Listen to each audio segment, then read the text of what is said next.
What is normal? What does it mean to be normal? The answer to that question may be different depending on the culture of where you're from, or even who you are. According to Google, the definition of normal is conforming to a standard. But what is the standard? Why is there a standard? And why should we care? In American culture, the general norm is to graduate high school, get a loan, go to college, graduate college, get a job, work 40 hours a week at said job, get another loan, buy a house, then work the rest of your life to pay off your loans and enjoy whatever time you may have left, if you manage to live that long. Now, who decided this to be the norm is up for debate. Possibly it's just a product of consumerism. People playing into the system definitely help cement it into our culture. But that's just the occupational norm of our culture. What about the physical norms? And by that I mean, what is mentally normal? Who's to say that someone who's depressed or bipolar is not what all humans are meant to be? But what are humans meant to be? Is it just our nature to be vastly different from one another? What if the idea of being normal is just a man-made concept that doesn't necessarily represent the complexity of us humans? There was one moment of my life that seems to be burned into the back of my head. When I was 16, I was seeing a therapist for generalized anxiety disorder. Basically, how they described it to me was, if there was a room full of 100 people, out of all of them, I would be the most anxious person in the room at any given time. So in one of my first sessions with my therapist, she asked me, what is it like living with such anxiety? And I didn't really know how to answer that question, so I told her, I don't know what it's like to live without anxiety. I've been living like this for as long as I can remember. This is what is normal to me. Considering I was her first patient, she didn't really know what to say. So then I asked her, what is normal? How do we know what the ideal person should be like? Where did doctors draw the line and say this is normal and this isn't? She paused. Then she said to me, we just know.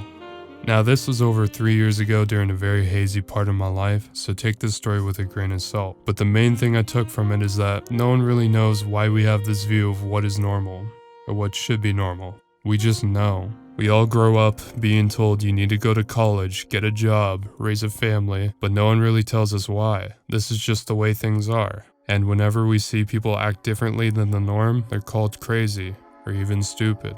Like an artist creating works of art their whole life without fame or recognition, being called crazy and reckless. But when another artist becomes famous, they are suddenly seen as inspiring, someone we want to be, someone we should be. Almost everyone grows up looking up to someone who broke the mold, yet we tend to confine ourselves to that same mold. It seems that everyone is so caught up in trying to be normal that they never stop to ask what it means to be normal.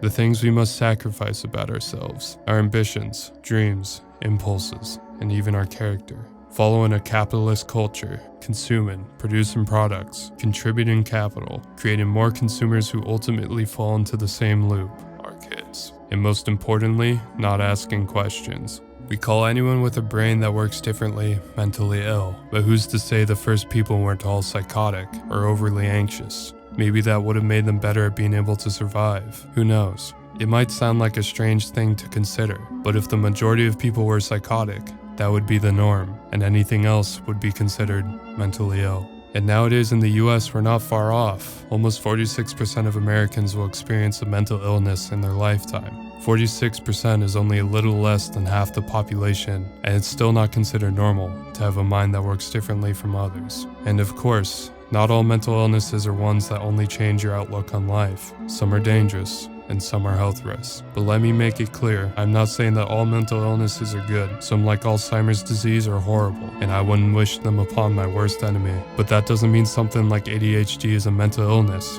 or isn't normal. It's just because it doesn't fit within the small box of which we call normal, that it isn't right. But in reality, normal is subjective. If you are human, you are normal. What makes us human is that we are all different from one another. The problem arises from everyone trying to be the same. But no one is truly the same. No one else could ever imagine what you've experienced over the course of your life, the hardships you've had, the people you've loved, or even the boring days where you've done absolutely nothing. Because no one is like you. No one could ever be like you. But at the same time, everyone is like you in the sense that they are all uniquely different in their own way. And that's what it means to be normal. Now, going back to my original question of why should we care what is normal? We should recognize that no one is truly the normal family we see in advertisements and media, and that's a good thing. The world would be stale if we were all the same, shared the same experiences and opinions. There would be nothing left to discuss, no conflicting ideas, and no one to gain inspiration from. The normal family we see in advertisements reminds us of what not to be and what not to lose. It reminds us to keep our independence, our character, our ambitions, our individuality. Because without these, we wouldn't be different. We wouldn't be human. We wouldn't be normal. Thank you for watching.